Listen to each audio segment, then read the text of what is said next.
ఈరోజు ర్యాపిడో ఉంది, మీరు చూశారు. ఆ ర్యాపిడో వ్యవస్థాపకులు ఇక్కడ ఈ జిల్లా అతను వాళ్ళ తండ్రి నిజామాబాద్కు మైగ్రేట్ అయ్యాడు. తెలుగుదేశం పార్టీ కార్యకర్తగా ఉండేవాడు. నేను చెప్పిన విషయాలన్నీ వినేవాడు. కొడుకు ఐఐటి చేశాడు.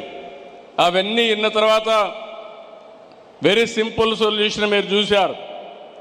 అతను చేసిన పని మీరు చూస్తే దేశంలో ఉండే ఆటోలు కానీ మోటార్ బైకులు కానీ ఇవన్నీ కూడా ఊబరైజేషన్ ద్వారా ప్రయాణ సౌకర్యం చేశాడు. ఒక ప్లాట్ఫామ్ మీద తీసుకొచ్చాడు. ఒక పక్క వెహికల్ ఓనర్ని, ఆ వెహికల్ ఆపరేట్ చేసే రైడర్ని, ఇంకో పక్క యూజర్ని, ఇద్దరిని పెట్టాడు. టైం పెట్టాడు, రేటింగ్ పెట్టాడు. ఒక 5-6 మందికి పంపిస్తే ఎవరు ఫస్ట్ రెస్పాండ్ అయితే వాళ్ళని పంపిస్తూ వచ్చాడు. ఈరోజు one of the best company.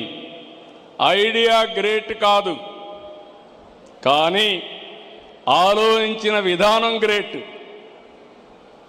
ఇంతవరకు చాలామంది ఊహించుండరు. అలాంటిది ఈరోజు చూస్తే అది $1 బిలియన్ కంపెనీ ఒక 4-5 సంవత్సరాలు అయిపోయిందంటే అది మీకు చేత కాదా అని మిమ్మల్ని అడుగుతున్నా ఇప్పుడు.